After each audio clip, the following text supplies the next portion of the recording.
am making bracelets for wedding guests, and today's video I'm going to use these beads to make it.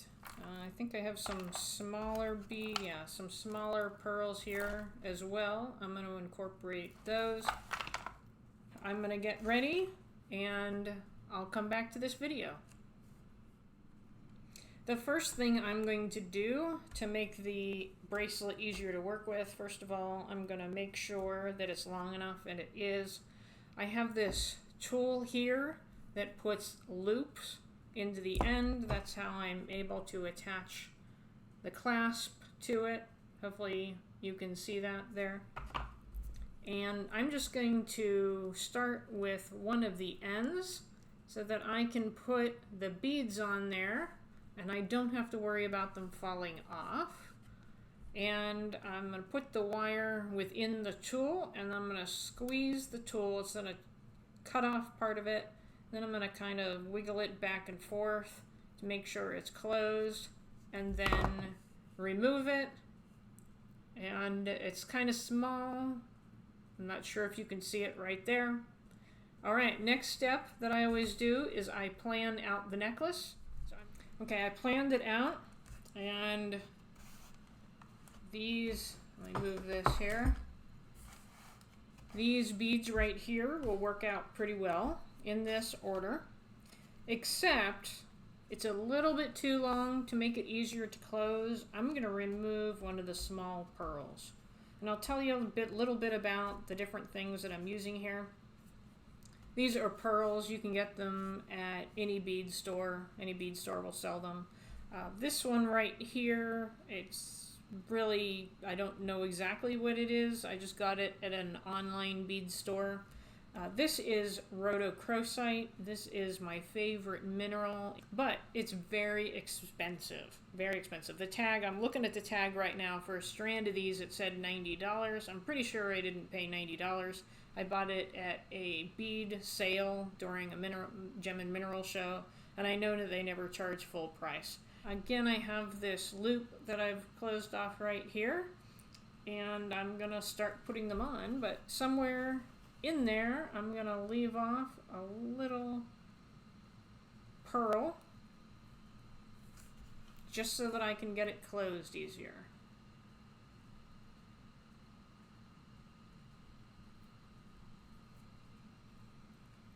I like to work in patterns, and if any of you have watched my Animal Crossing videos, you may have noticed that my plants in the game have patterns to them. I like to plant, the same type of plant in the same type of order throughout my island. Everything's very organized. It makes me seem like a very organized person. But if you're looking at my desk here, you can realize that I'm really not an organized person. But in my beading, I really like patterns. I'm just putting all of these beads in the order that I planned. I like to plan them out first to make sure I don't have to change the pattern. In this case, it was just like one small bead short, and so in fact I think I'm just going to leave this one out. So I decided if I just left one pearl out that it would work. And who's going to notice, especially if I put it in the middle, that there's a pearl missing? They're probably just going to think I did it on purpose.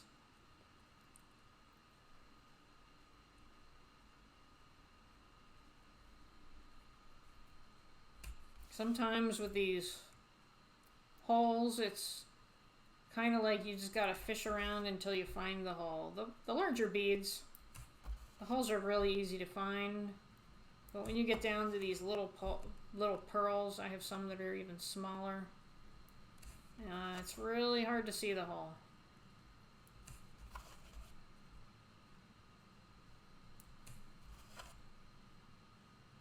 I like to use pearls in my jewelry. They're actually not very expensive. If you consider the quality of the pearl that they use in jewelry that you would, say, buy in a jewelry store. This is definitely not the same quality.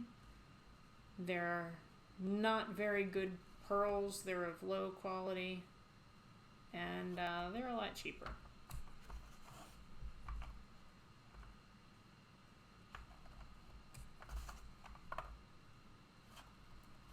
Okay, so I finished it so that when you join these two up, they kind of match. So you have the big pearl, the little pearl, the little pearl. All right? And so I'm going to take my tool here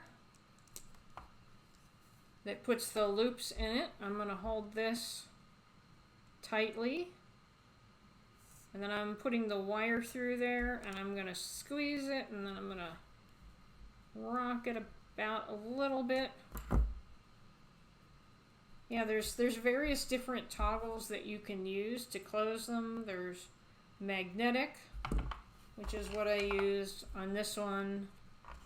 There are these kind of ones where you have to pull a lever in the back. And let me see if I have one of the other ones around here. This one's actually for 2 strands. And then it has this bar. So in this case, you would put the bar on one side, and on the other side you would put the loop, and then you would put the bar through the loop to close it, and it would sit like that. So many different ways to close it. For now, I think I'm going to order a bunch of the magnetic closures to use as my gift necklaces, but this is what it looks like.